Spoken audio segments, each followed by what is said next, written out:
Mana kita tahu tetap aja orang punya mobil 2, 3, tetap aja orang bisa naik haji 7 kali gitu loh, tanpa berpikir sebetulnya apa dampaknya terhadap bumi. Kita juga harus menyebarluaskan satu prinsip-prinsip etik, misalnya, lu berpergian 7 kali loh, nggak bayar karbon ini. Ngapain lu berulang kali ke tempat yang sama? Kasih jatah dong orang lain, misal gitu. Jadi itu menjadi habit yang melekat. Gitu. Kenapa sih kamu mesti berkali-kali?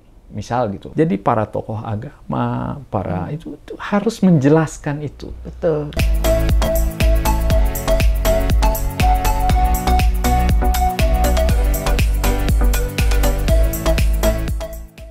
Assalamualaikum warahmatullahi wabarakatuh. Jumpa lagi dengan saya, Edriana Nurdin, dalam channel Edriana Views. Kembali bersama teman baik saya, Bung Farhan Helmi. Kita melanjutkan diskusi kita, tapi sekarang kita akan diskusi tentang hal-hal yang selama ini memang menjadi perhatian beliau dan juga menjadi keahlian beliau. Karena beliau adalah ahli dari Tamatan Geodesi ITB. Sekarang kita akan berbicara tentang masalah perubahan iklim atau climate change, itu bahasa kerennya gitu ya. Karena kebetulan saat ini sedang terjadi konferensi, ini konferensi ya Bung Farhan ya namanya ya, konferensi tingkat tinggi juga nih ya di Glasgow. Itu COP26 gitu ininya ya, tentang perubahan iklim. Jadi kita sekarang akan melihat apa produk-produk yang dikeluarkan oleh 130 kepala negara dari seluruh dunia yang akan berdiskusi tentang masalah perubahan iklim. Konferensi tingkat tinggi ini sebetulnya ini perjalanan ini. Dari Paris sampai ke Glasgow. Apa sih maknanya dari Paris sampai ke Glasgow? Jadi sebetulnya yang pertama itu ada satu kesadaran yang sudah diingatkan sejak tahun 70-an ya kalau kita ingat. Itu Perdana Menteri Norway kalau saya Madam Brundtland menerbitkan satu report mengenai limit to growth. Bahwa kita ini ada batasnya di dalam mengeksploitasi sumber daya alam. Dan itu bergulir terus, berbagai macam dialog sampai PBB itu menyelenggarakan apa yang kita kenal sebagai tahun 1992 itu konferensi Rio. Yang mencoba melihat kita ini harus mempraktekkan apa yang disebut sustainable development gitu ya, pembangunan berkelanjutan. Nah, di dalam proses itu kemudian lahirlah framework UN Framework on Climate Change ya. Jadi ada proses lanjutannya itu ke situ. Di dalam framework itu jelas bahwa ada bahwa pembangunan kita itu tidak aman, tidak berlanjut karena ternyata sains menunjukkan bahwa ada yang disebut gas rumah kaca itu, ada emisi gas rumah kaca itu mengganggu, jumlahnya itu melebihi kadar di atmosfer yang kemudian mengakibatkan secara sistem itu bisa menjadi tidak seimbang. Sebagai contoh misalkan kalau itu tidak seimbang berarti gas-gas itu adalah salah satunya menciptakan pemanasan global, menciptakan juga berbagai siklus itu terganggu. Jadi misalnya kalau tubuh kita itu terbiasa dengan suhu tertentu, tiba-tiba ada perubahan. Atau spesies juga sama gitu. Nah jadi awal itu kemudian mendorong dan kemudian concern itu dituangkan di dalam satu pertemuan tahunan. Tentu di dalam proses itu selalu ada saling salah menyalahkan. Kan ini yang buat negara maju sejak revolusi industri. Ya kasih kesempatan dong gua melakukan hal yang sama di bumi ini. Lu dulu menggurus, sekarang gua dong bagiannya. Ngapain gua diatur-atur gitu. Proses dialog ini, tarik-tarikan istilah tanggung jawab ini atau historical responsibility ini, kemudian sampai kepada kesadaran kita ini berada di dalam satu bumi, satu tempat. Kita tidak berada di dalam dua bumi gitu kan. Nah karenanya arahnya itu terutama sejak di Bali ya, dulu ada konferensi di mana Indonesia salah satu tuan rumahnya di 2007 kalau nggak salah. Itu mulai mencari konsolidasinya itu di mana gitu kan. Bahwa negara maju itu katakanlah berdosa, ya diakui. Tapi gimana Apakah juga jawabnya itu harus negara berkembang itu membuat dosa yang lebih gede lagi atau gimana? Terjadilah berbagai macam kesepakatan yang intinya itu adalah komitmen kepada bagaimana ruang di mana secara peradaban ini suhu itu aman. Lalu kemudian dari situ juga ada komitmen-komitmen lain kepada, walaupun disampaikan kepada naratifnya itu adalah kelompok rentan, penyandang disabilitas, anak-anak, generasi lansia dan lain-lain, itu sudah masuk, tetapi harus dituliskan di dalam implementasinya ya. Nah, secara makronya itu kan ada 3 kegiatan yang besar ya. Yang pertama itu kepada aksi mitigasi dan adaptasi. Jadi mitigasi itu adalah terobosan-terobosan produksi, konsumsi teknologi yang ramah terhadap iklim. Lalu adaptasi itu adalah upaya, karena ini dampak akumulasi dari kegiatan sebelumnya yang kemudian itu bertengger di atmosfer, itu mengakibatkan banyak perubahan. Yang kedua itu adalah apa yang disebut sebagai means of implementation. Jadi sarana untuk mencapai aksinya itu adalah salah satu yang dibahas itu soal pendanaan, transfer of technology, peningkatan kapasitas, capacity. Dari kelompok yang ketiga itu apa yang disebut sebagai ininya ya, monitoring dan evaluasi yang terukur dari pencapaiannya. Jadi karena kita ini bicara climate change, kita bicara krisis iklim, kita ini bicara negara sebagai bagian daripada komunitas global. Jadi sehebat-hebatnya satu negara itu, kalau negara lainnya nggak komitmen itu atau tidak sejalan, itu kan nonsens juga. Karena ini yang kita bicarakan adalah temperatur di bumi. Dari situ kemudian melahirkan beberapa kesepakatan adalah nationally determined contribution. Masing-masing negara menyatakan kehendaknya. Penurunan seperti apa? Indonesia itu dengan upaya domestik dia berani menurunkan 26% by 2030, di 2030 ya. Lalu kemudian kalau ada dukungan internasional itu 41%. Jadi apa yang itu disebut sebagai NDC. Yang lain-lainnya dibahas yang sekarang pada posisi genting itu adalah soal caranya bagaimana.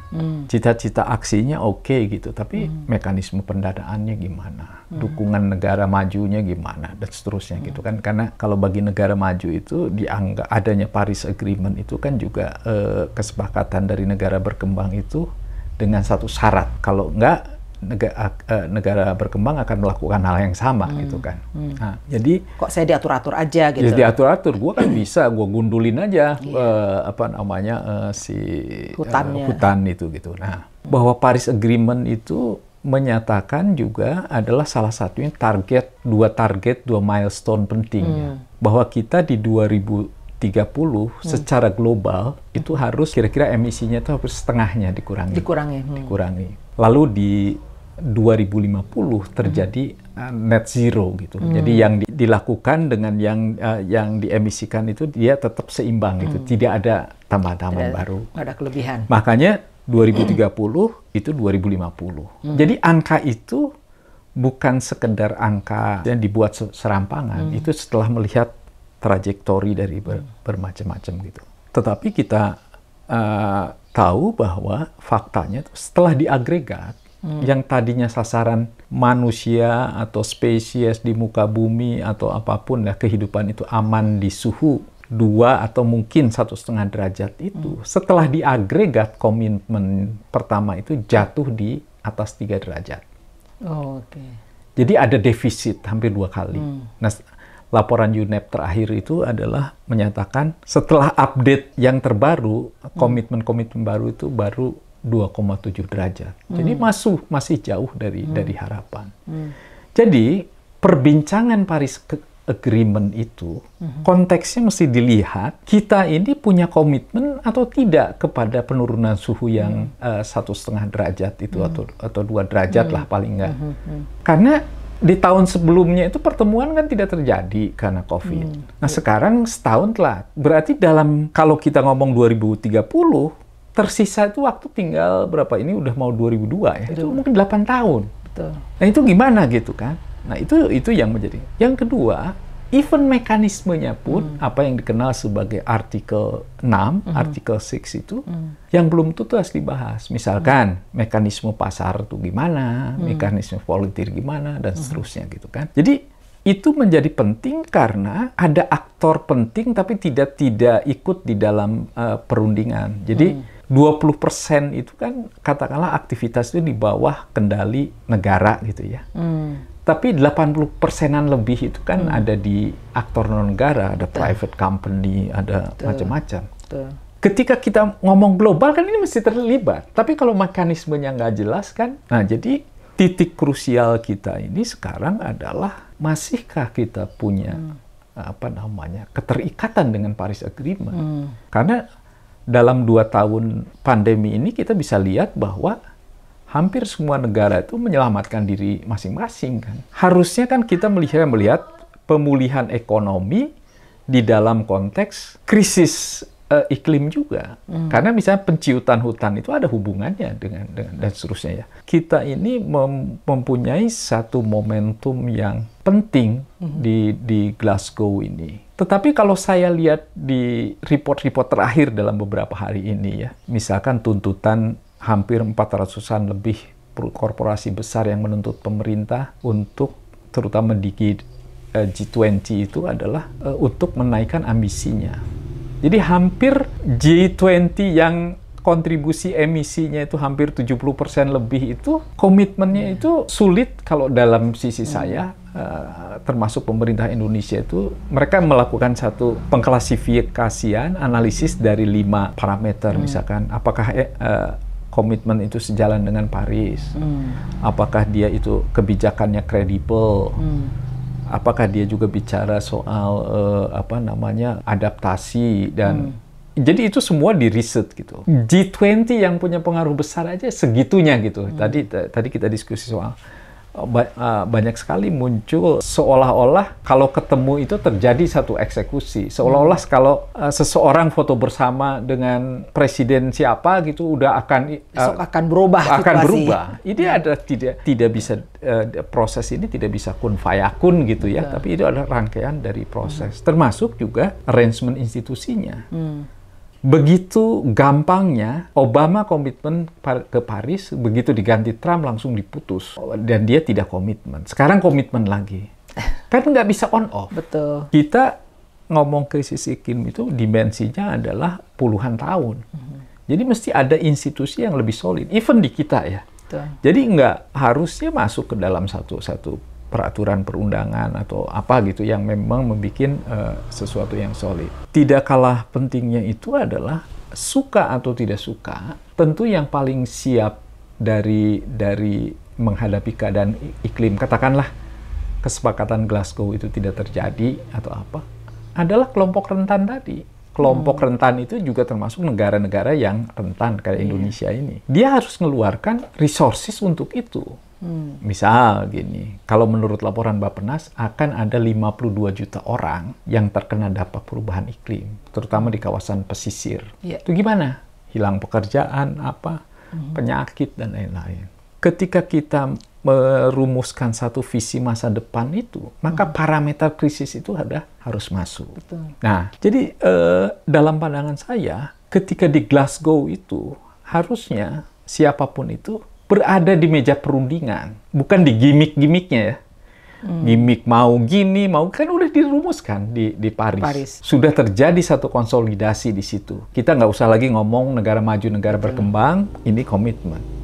Tapi kalau narasi itu dibalikkan, maka itu akan kembali ke nol. Dan itu akan tiba-tiba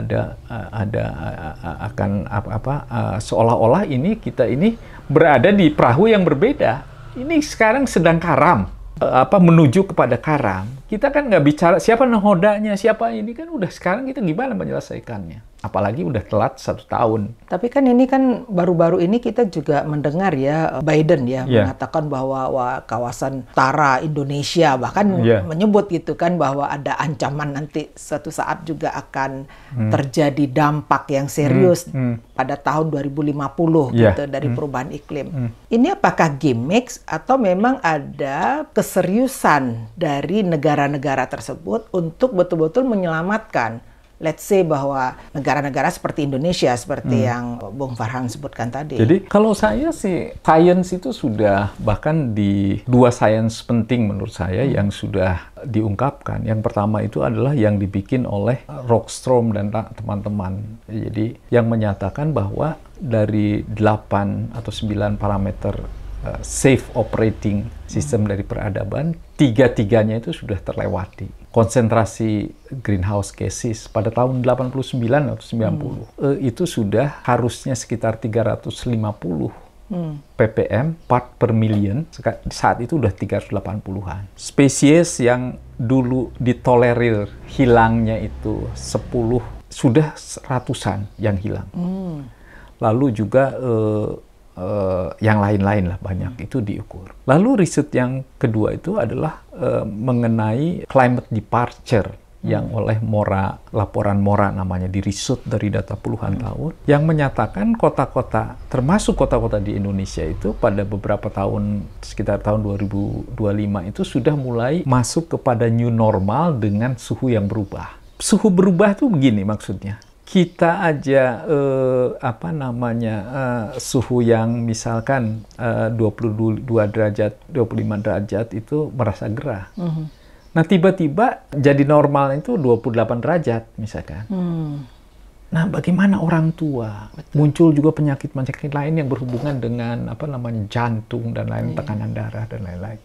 Nah, jadi perubahan itu adalah akan punya dampak gitu. Lalu isunya kan sekarang yang jadi perdebatan itu adalah transisinya seperti apa. Kita kan menyadari bahwa ingin mencapai kepada satu goals tadi, Paris Agreement 1,5 derajat dalam tahun tertentu. Maka yang harus diperbincangkan sebenarnya transisi yang adilnya itu seperti apa. Jadi kita ini udah nggak boleh lagi ngomongin industri yang sudah sunset gitu. Arahnya itu nggak bisa lagi kita ngomong batu bara, kita ngomong fosil dan lain-lain. Ini sudah harus kita ngomong transformasi ke arah green. Kalau dia transformasi ke arah green, transisinya itu kan tahapannya gimana? Bukan tahapan yang dilakukan dengan cara koeksistensi. Apa aja boleh. Oh, kita sekarang electric vehicle, tapi kita juga pakai BBM dan seterusnya gitu. Jadi tahap ke tahap itu harus terukur dan terlihat. Jadi, termasuk juga siapa yang untung dan siapa yang buntung. Itu harus secara fair dikemukakan. Maka itu kalau kita ngomong inclusive economy, itu di dalam konteks gitu. Transisi, siapa yang untung, siapa yang buntu. Dan arah barunya itu ke arah green. Dan itu, sains sudah bicara itu. Mau apa lagi gitu loh. Sains sudah bicara itu. Sains juga sudah memberikan satu usulan. Periode-periode penting. Ada 2020-2030. Lalu ada juga periode jangka panjangnya itu ada 2050. Net zero itu. Jadi, dalam pandangan saya, agregat sekarang ini berdasarkan gap emisi, laporan gap emisinya, kesenjangan emisinya UNEP itu masih di 2,7 derajat Celcius. Sementara kita ngomongnya 1,5 derajat. Berarti berapa tuh? Udah masih 1,2. Nah, ini gimana cara membaginya kalau perbincangan itu tidak didorong dan hanya sekedar tadi statement-statement politik gitu, bahwa ini sudah bertemu. Kita kan the beef-nya tuh apa yang ditaruh, dagingnya tuh gimana gitu loh ininya. Nah, tapi kenapa sih secara spesifik justru Indonesia yang dikatakan juga berada pada situasi yang rentan? Ya karena kalau kita lihat, kita ini berada misalkan di kita punya pulau-pulau kecil, puluhan ribu kan. Kita kan 17.000 pulau kecilnya sebagian besar. Jadi kalau ada kenaikan permukaan laut itu akan terdampak. Jadi Indonesia akan hilang itu gitu ya. Jadi ada beberapa pulau-pulau nanti yang bisa. Dan itu bukan sekedar pulau hilang, tapi itu kan kita mesti tahu bahwa setiap ada unsur di bumi itu ada rangkaian dengan yang lain. Ada spesiesnya di situ, ya. Kehidupan yang ada di sekitarnya. Kita punya juga hutan. Kita punya juga misalkan dengan kondisi daerah aliran sungai yang begitu banyak yang kritis, lalu tiba-tiba intensitas hujan dan dengan tinggi ya, itu akan berakibat misalkan banjir, longsor dan lain-lain. Belum berkembangnya macam-macam penyakit karena terjadi penciutan kawasan, lalu transmisi kepada manusia. Sebagai contoh misalnya COVID ya, kalau orang lingkungan itu percaya begini. Dulu itu mungkin spesies-spesies itu interaksinya itu masih bisa terkendali karena ruangnya masih luas. Yeah. Nah tiba-tiba si spesies itu berkumpul di dalam satu angkot misalkan. Disitulah adu geser, adu apa segala macam kan. Maka itu akan berakibat tentunya kepada. Jadi banyak hal-hal itu. Lalu mungkin pertanyaan saya bisa lanjutkan. Lalu seberapa optimis sih kita ya melihat Glasgow itu? Saya di FW saya bilang antara pesimis sebagian besar, tapi masih ada optimis. Apa optimismenya? Saya melihat gitu. Mungkin kita lebih fokus kepada sebagai negara itu kepada yang tadi yang pengaruh dan punya impact yang sangat signifikan. Salah satunya 52 juta orang itu ya. Sehingga kalau kita pengaruhnya kepada 52 juta orang, maka inspirasi kita itu sudah tegas ke situ. Yang keduanya juga mungkin gagasan tentang merestorasi kawasan itu menjadi jadi 52 juta orang yang memang terkena dampak oleh perubahan itu berdasarkan iklim ini. Laporan Bappenas ya. Bappenas, jadi dari lokasinya gitu ya. Jadi kita energi kita daripada kita ngomong Indonesia terlampau ini, kita fokus ke situ. Ke daerah yang betul-betul rentan. Nah yang kedua itu adalah yang ada juga di luar itu yang sangat penting adalah kota. Kota suka atau tidak tuh suka ada 70% penyumbang emisi. Ya. Bisa tidak kota itu dijadikan satu aksi-aksi yang sangat signifikan ya. Jadi misalkan daripada di nasional rumit atau di DKI itu rumit atau di Jawa Barat itu seluruh provinsi rumit, kita ambil beberapa kota yang bisa mentransformasikan diri ke situ. Dari mulai transport, dari mulai macam-macam gitu. Sehingga dengan begitu nanti akan memberikan inspirasi yang lebih bagus. Karena kita tahu sendiri, even kalau sudah setuju, si Biden itu kan harus berunding juga di Kongres. Kita pun sama. Setuju di satu pertemuan itu apa? Tidak serta-merta bisa dieksekusi gitu.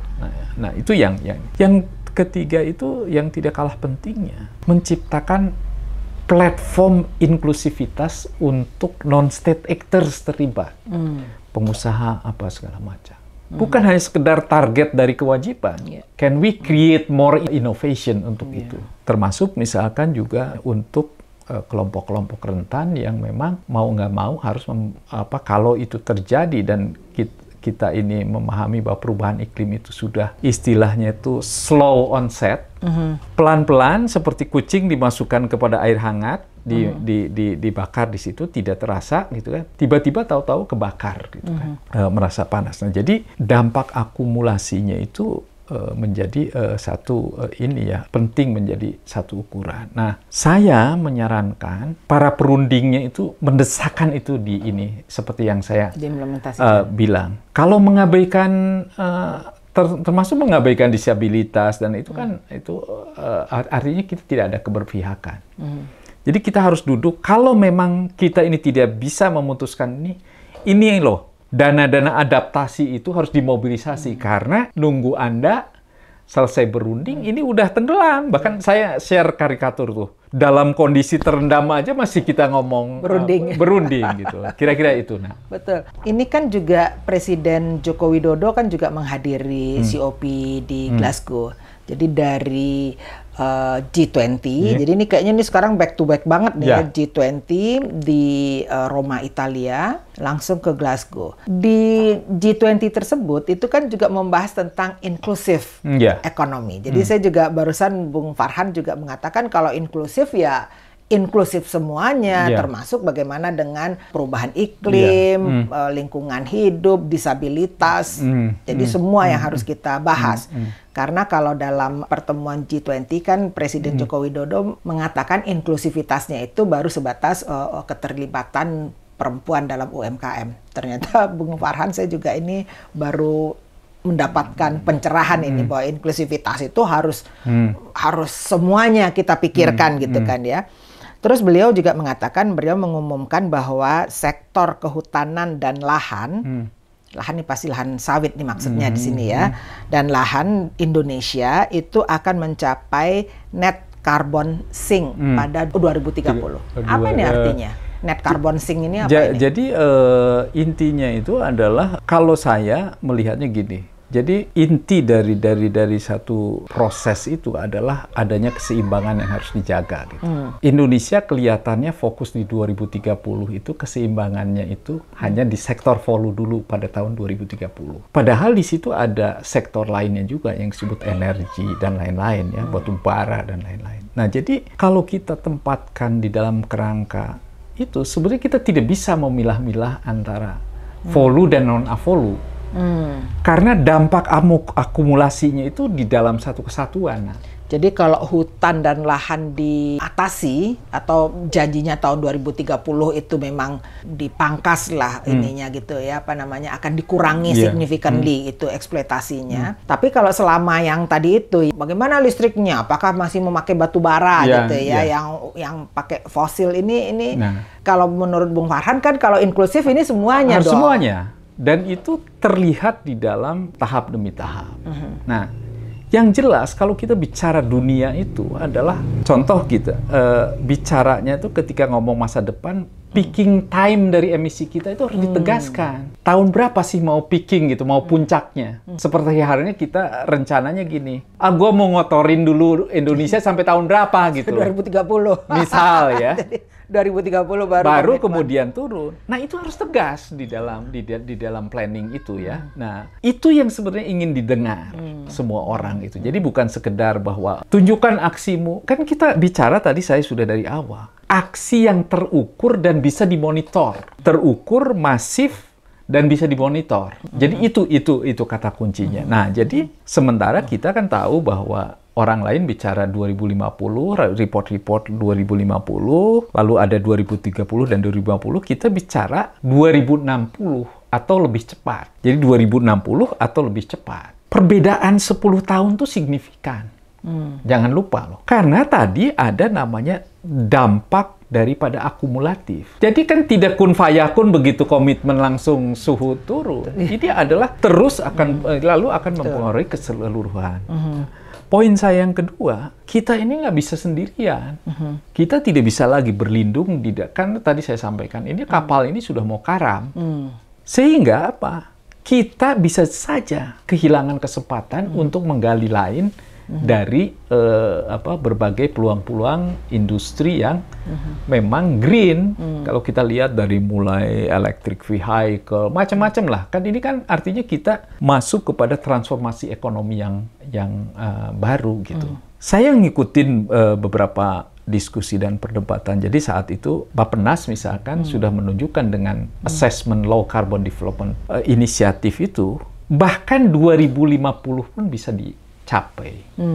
Semakin kita menunda, maka akan semakin rumit ekonomi kita. Itu adalah LCDI dengan skenario kebijakan. Yang kedua itu kan kita sebut seperti ESDM, PLN. Itu memungkinkan sebelum 2050 bahkan kan. Kita tahu bahwa karena focal point-nya di KLH itu, akhirnya pemerintah memutuskan 2060 atau lebih cepat. Nah, tentu dengan sinyal itu, ketika arus dari Paris Agreement itu ngomongnya 2050, Nana tahu secara politis itu kita nggak menjadi bagian yang dipertimbangkan, karena kita berada di dalam satu skenario yang lain. Kemas begitu aja, kita masuk kelompok yang tidak sejalan dengan Paris Agreement. 2050 terjadi net zero, 2030 itu adalah setengahnya, 45%-an. Jadi orang itu menuntut itu di dalam dua timeline itu dengan satu ini yang jelas. Kalau kita terjemahkan di dalam satu public ethics gitu ya. Karena kan ini kita 2060, saya sudah sekarang kalau saya hampir 60 di 2020, lalu kemudian 2040, kita ini udah hilang dari peredaran. Tapi bagaimana dengan generasi mendatang? Jadi maksud saya, ini yang kemudian transformasi di dalam situ. Kita harus mendiskusinya, apalagi kita punya Indonesia 2045. Ini tuh sedang juga kita menjalankan satu undang-undang apa yang dituliskan oleh founding fathers kita itu adalah ikut di dalam menertibkan dunia. Kita ini lagi nggak tertib sekarang ini kan, karena dibuat oleh ketidaktertiban kita di masa lalu jadi kita nggak bisa hanya ngomong pasal 33. Kita ngomong visi daripada founding fathers kita adalah tadi dari ketertiban dunia salahnya. Apakah ini akan saya belum melihat tanda-tanda itu ya. Kalau dari report-report yang beredar kan, dari report yang dibuat oleh Transparansi Pencapaian itu, lalu tuntutan dari banyak korporasi besar, itu tidak ada sesuatu yang membuat wow di ujung dari Jadi roadmap-nya belum jelas ini sebetulnya. Ya, jadi yang jelas sekarang faktanya itu gap-nya itu 2,7. Jadi 2,7 semua itu diagregat 2,7. Gimana cara mau membagikannya? Sampai 1,5 gimana mau Gimana caranya membaginya gitu kan? Sekarang ini ya, kalau begitu sebetulnya apa yang akan terjadi, perubahan apa di lingkungan masyarakat yang akan terjadi atau yang harusnya terjadi untuk mencapai net carbon sink 2030 tadi? Ya. Jadi kalau misalkan saya mengasumsikan gini, mungkin ada cara-cara lain, mudah-mudahan nanti dalam proses dialog saya kampanye ke berbagai tempat tuh, intinya kan fokusnya adalah optimis dari sisi mungkin kita lebih fokus ke adaptasi. Supaya resilience secara sosial, bukan hanya ini, resilience secara sosial. Artinya gini, kalau suhu di kota, suhu permukaan itu nambah, orang kayak saya ini kan dehidrasi mau keluar. Jadi gimana cara membereskan itu? Jadi lalu kemudian juga kelompok Dilans nih ya. Kelompok Dilans. Lalu kemudian saya juga berharap bahwa karena masih banyak juga korporasi atau perusahaan yang punya komitmen.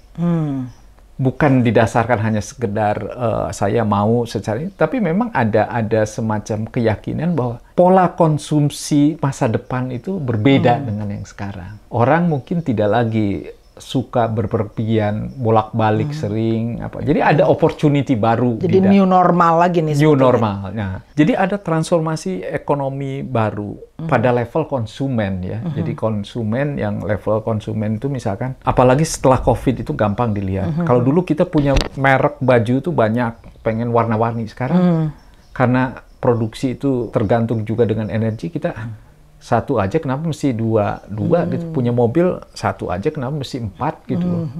Karena itu akan mengambil jatah orang lain di dalam tadi kontribusinya terhadap emisi dan lain-lain. Jadi kalau emisi itu tadi bahwa bagaimana pencemaran lingkungan oleh, kalau tadi Bung Farhan mengatakan harus ada pengontrolan terhadap alat transportasi, moda transportasi gitu ya. Bagaimana new normal tuh kita memakai transportasi umum supaya mobil-mobil pribadi nggak berkeliaran di mana-mana, karena itu juga akan menjadi penyumbang terbesar untuk pencemaran udara, menaikkan emisi. Ya, jadi ada semacam satu proses perubahan perilaku yang didasarkan kepada individu pada akhirnya. Betul.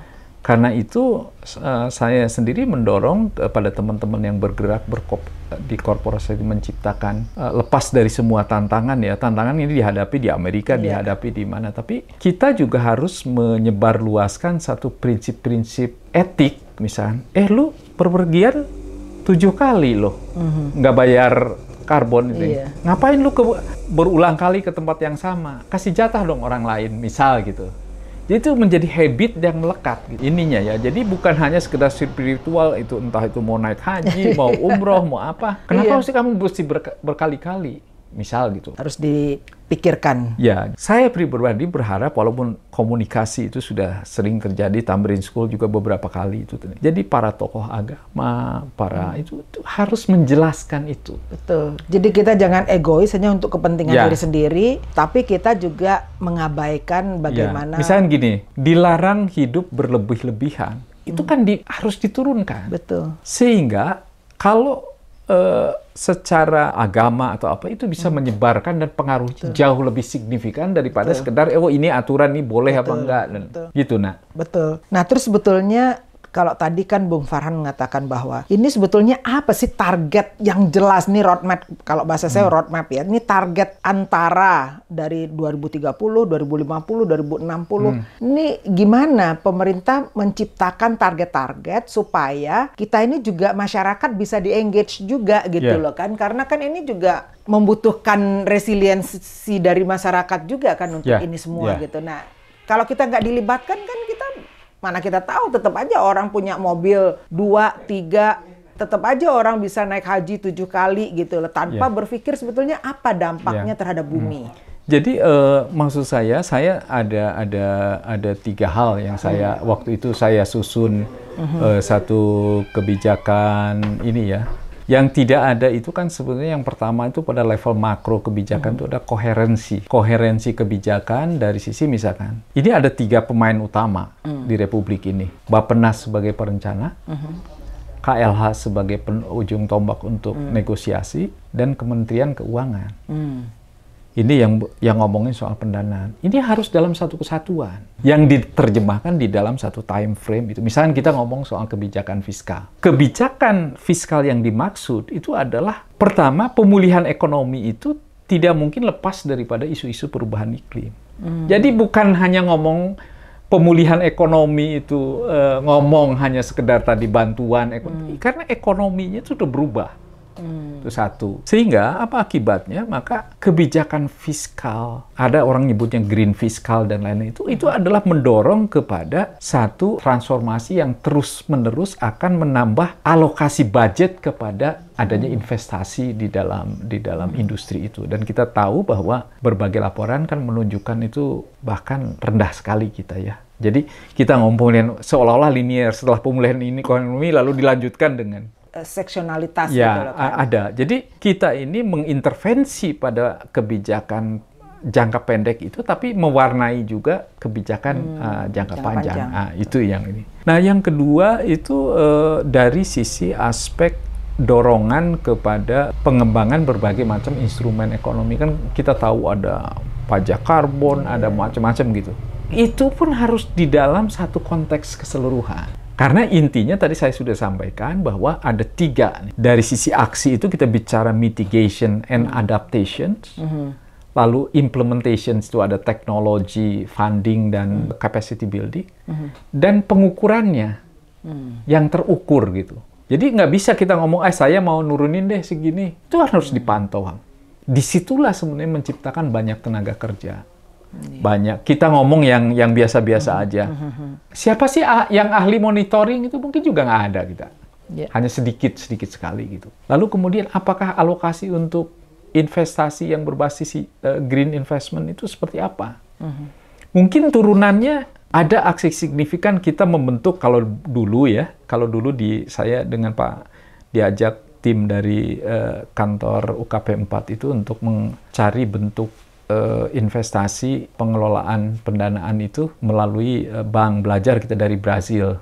Brazil itu dulu mendirikan namanya BNDES, Bank for Sustainable Development gitu. Tapi kita kan punya format lain, ada sarana multi infrastruktur, ada badan layanan umum. Apakah institusi-institusi yang ada ini mampu menampung peluang-peluang yang ada di global dalam bentuk investasi gitu. Jadi bukan hanya sekedar keinginan kami punya target sekian, tapi kita tidak didukung oleh satu mekanisme. Dan lagi itu menarik itu ya, Bung Farhan ya. Kan sebetulnya kita pelibatan masyarakat tadi yang seperti saya katakan gitu kan, apa yang bisa dikontribusikan oleh masyarakat untuk perubahan iklim ini. Nah ini kan sebetulnya kan knowledge, pengetahuan masyarakat ini yang tidak ada kan sebetulnya. Jadi selama ini kan didesain itu selalu dengan seolah-olah kalau masyarakat bergerak ada satu program pemerintah yang itu. Teman-teman yang ada di sini itu di grassroots itu sudah merasakan. Sekarang ini kemarin ya yang ada di Bandung, badai udah ada. Iya, betul. Merasa apapun definisinya ya, tapi yang jelas angin meliuk-liuk, genting roboh, lalu kemudian juga hujan. Saya merasa petir itu udah di kepala kita kemarin. Semalam itu kan sudah mulai begini karena sebelah kita adalah sungai bagian dari aliran Sungai Citarum, Sungai Cikapundung. Ada peringatan bahwa ini akan meningkat. Artinya si infrastruktur pun belum siap menerima adanya disrupsi karena krisis iklim. Mestinya itu memberikan inspirasi. Gimana nih? Kayaknya infrastruktur ini harus diperlebar. Gimana sih? Itu kan sebuah peluang, tenaga kerja dan lain-lain. Betul. Kira-kira gitu. Terus bagaimana dengan, kalau kita melihat ini kan produksi emisi, Itu kan yang produksi emisi yang dihasilkan sekarang ini dan hubungannya kan dengan aktivitas yang dilakukan oleh manusia nih kan sebetulnya. Tadi kan kita udah menyebutkan contoh-contohnya. Orang naik haji 7 kali aja itu kontribusinya terhadap emisi itu luar biasa gitu. Sahabat Adriana, ini menarik sekali. Ini saya baru melihat teknologi ya, mungkin di luar sana sudah biasa ya, tapi kalau untuk di Indonesia saya rasa ini sesuatu yang sangat penting untuk dikembangkan agar memang seperti Bung Farhan ini kan juga rotasi sirkulasi darahnya dan juga nggak lelah juga, nggak bosan juga ngelihat saya dari tadi gitu ya. Ini kita bisa berdiskusi yang lebih enak juga. Bung Farhan, sebetulnya apa sih risiko bagi negara-negara seperti Indonesia? Kan sebetulnya kita juga bukan negara maju, bukan negara kaya gitu ya, negara yang seperti menengah lah seperti Indonesia. Apa risikonya bagi negara, bagi masyarakat kalau memang kebijakan tentang perubahan iklim ini tidak diterapkan dengan serius? Jadi kalau dari berbagai research itu, setiap perubahan itu, kalau kita lihat falsafah atau filsafat dari perubahan itu, yang rentan terkena dampak kelompok, komunitas, atau organisasi yang rentan. Betul. Jadi kalau tadi kita diskusi, orang-orang seperti saya itu adalah rentan, orang-orang tua itu rentan, anak-anak itu juga rentan. Tetapi secara negara itu adalah yang mampu beradaptasi itu adalah tentunya negara-negara maju yang secara teknologi, secara financial dan lain-lain itu cukup mampu. Nah, dilalah kita ini sebagai negara hampir semua isu perubahan iklim itu ada. Isu di dalam pulau-pulau kecil tadi, isu dari hutan dan lain-lain. Nah, sehingga batu bara dan lain-lain. Jadi kalau nggak ini alasannya nanti. Nah, sehingga kita juga harus menggali atau membongkar ulang mengenai bagaimana seharusnya transformasi ke depan. Jadi kita punya kan 2045 itu adalah visi Indonesia 2045. Apakah itu sudah juga menjelaskan berbagai macam perkembangan baru seperti akibat dari kegiatan yang dilakukan dan seterusnya gitu kan. Kalau itu tidak ada, maka sebenarnya kita akan ketinggalan di dalam mengantisipasi. Misalnya gini, keahlian orang-orang yang bisa reparasi electric vehicle aja yang paling gampang. Apa kita punya? Atau kita hanya tukang dinamo gitu kan? Atau apa gitu? Saya rasa seperti ini juga, ini harusnya teknologinya juga teknologi yang gampang diadaptasi juga gitu kan. Makanya saya berharap bahwa setiap krisis itu kan memunculkan satu peluang ya. Peluang itu bahkan kepada penelitian. Jadi engagement dengan universitas, dengan penelitian itu harus masuk di dalam kerangka pengembangan riset strategik ke depan. Dan kita tahu bahwa nanti kalau dunia itu pasarnya adalah pasar-pasar produk green, kalau kita tidak siap, kita tidak akan lewat. Nah, apa hubungannya ini perubahan iklim dengan kelompok DILANS? DILANS ini disabilitas dan lanjut usia. Jadi kalau pertama itu, kalau kita lihat dari komitmen secara global sebetulnya, dan lahirnya perubahan iklim itu adalah bagian daripada isu dari pembangunan. Makanya kan awalnya pembangunan dan lingkungan gitu. Jadi DILAN adalah satu kelompok yang karena kebijakan pembangunan itu akan berpengaruh, daya resiliensinya itu lebih rendah dibandingkan dengan kelompok yang lain. Itu jauh sebelum bahkan ada perubahan iklim, jauh sebelum krisis seperti sekarang. Nah, sekarang ditambah lagi krisis baru, yaitu tadi suhu. Ini hujan kayak gini kan nggak bisa kemana-mana. Jalan pun terpleset, akan tergelincir. Jadi itu clear. Lalu bagaimana kita mendorong prosesnya? Kalau ini tadi statistiknya kita anggap itu sahih, maka ada 100 juta orang. Jadi tidak bisa kita mengabaikan ini di dalam proses perubahan ini. Jadi menurut Bung Farhan, di Indonesia sekarang ini ada 23 juta penyandang disabilitas, dan kalau digabungkan dengan lanjut usia itu ada 100 juta orang. 100 juta orang. Jadi inilah nanti yang juga akan berisiko tinggi atau juga kelompok rentan terhadap perubahan iklim dengan berbagai sekarang dari soal pendanaan atau kesehatan. Kalau ini keluar masuk rumah sakit, karena itu kan kita juga yang rugi. Apalagi sudah tidak produktif, lalu itu ini. Kira-kira itu ininya. Betul. Wow, Bung Farhan, ini kayaknya menurut saya perbincangan yang luar biasa karena Bung Farhan Helmy ini dulu adalah staf ahli dari Kementerian Lingkungan Hidup. Kalau sekarang namanya KLHK, Kementerian Lingkungan Hidup dan Kehutanan. Dan beliau ini juga termasuk pernah jadi ini ya di Dewan Nasional Perubahan Iklim. Dewan Nasional Perubahan Iklim. Jadi, makanya beliau sangat fasih. Leading negosiator untuk isu mitigasi. Wah, leading negosiator untuk isu mitigasi. Makanya beliau sangat concern pada perubahan iklim dan terutama sekarang beliau bergerak atau bergabung dengan atau inisiatornya atau motornya dari kelompok disabilitas dan lanjut usia. Dan ini adalah kelompok yang juga kelompok yang rentan terhadap perubahan iklim. Dan beliau sekarang mengadvokasikan kebutuhan-kebutuhan dan kepentingan-kepentingan dari kelompok dilans. Karena menurut beliau bahwa ini kita bukan kelompok-kelompok yang mengharapkan charity bantuan, tapi bagaimana mengadvokasikan agar kota tersebut menjadi kota yang inklusif.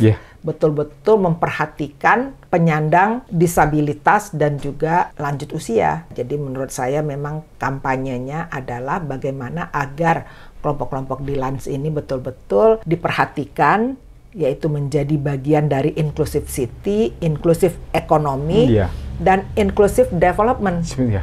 Jadi itu kan sebetulnya. Jadi itu bukan slogan kosong di atas kertas. Termasuk inklusif dalam berbudaya dan berkeyakinan. Ini apalagi, ini sesuatu yang baru bagi saya. Kalau dia itu inklusif, maka setiap tempat peribadatan itu bisa diakses oleh penyandang disabilitas. Kalau tangganya itu sulit, teman saya bilang, ke surga aja kok kita dihalang-halangin gitu kan. Jadi sudah menjadi satu kewajiban menurut saya bagi para pemuka agama dan itu bahwa kalau menganggap penyandang disabilitas atau lansia bagian dari umatnya, maka mestinya masjid pun diisi oleh banyak penyandang disabilitas dan orang tua. Kalau tidak itu, maka masjid itu menjadi tempat yang eksklusif. Wudhu sulit, apapun sulit gitu kan, karena dianggap wah ini menyulitkan. Apalagi kalau ada stigma bahwa ini adalah karena karma. Saya berharap kalau ada pemimpinan agama dan lain-lain itu menyatakan bahwa keberpihakan itu. Jadi inklusivitas itu berarti akses yang setara bagi siapapun, terutama kelompok rentan. Saya mau masuk ke masjid itu tangganya bertahap, padahal penyandang disabilitas itu hanya bisa naik kalau kemiringan remnya ininya itu hanya 5-7 derajat. Syaratnya itu. Jadi kalau tangganya ini perbedaan segini ya nggak mungkin. Termasuk juga tempat-tempat siapapun bisa diakses. Termasuk tempat rekreasi, restoran-restoran, sekolah-sekolah gitu ya. Jadi inklusivitas itu betul-betul dalam semua aspek kehidupan. Dari ekonomi, sosial, budaya, dan juga politik. Di Singapura itu kan ada tempat yang diafirmasi yang tidak perlu itu, tapi wakil dari penyandang disabilitas ada. Betul. Karena dengan begitu dia punya sama seperti kelompok perempuan gitu, punya artikulasi. Harusnya ada reserve seat ya? Ya, reserve seat. Kalau di India tuh kan ada reserve seat tuh. Di Singapura juga kalau nggak salah. Nah, jadi kan harusnya juga di Indonesia ada reserve seat. Karena orang mengatakan bahwa iya kan saya menyuarakan suara disabilitas. Kalau kita nggak pernah mengalami apa yang dialamin oleh orang-orang yang punya problem-problem disabilitas, kita juga nggak pernah bisa tahu dari kesehari-hariannya gitu kan. Seperti sekarang kan kita enak saja melihat Bung Farhan udah duduk di sini, sudah berdiri di sini. Tapi proses ini kan kita juga harus paham. Sehingga memang suara-suara kelompok disabilitas harus disuarakan oleh orang-orang yang mengalami disabilitas. Jadi bisa ada di komite nasional itu. Nasional penyandang disabilitas, mudah-mudahan di situ ada representasi orang yang memang disabilitas. Ya harus. Kalau enggak ya. Kalau enggak apa artinya gitu kan. Betul. Sahabat Adriana, luar biasa perbincangan kita dengan Bung Farhan Helmy. Jadi saya berharap insya Allah nih Bung Farhan ada nih partai Dilans atau bukan hanya partai Dilans, mungkin reserve seat itu tadi. Reserve seat yang harusnya diperjuangkan. Jadi ini salah satu perjuangan bagaimana agar kelompok disabilitas juga terwakili secara politik. Wabillahi taufik wal hidayah. Wassalamualaikum warahmatullahi wabarakatuh. Bung Farhan. Jadi saya terima kasih banyak atas waktunya dan juga perbincangan pengetahuan yang sudah disampaikan dan juga pengalaman-pengalamannya. Makasih. Terima kasih banyak. Tayangan Inspirasi.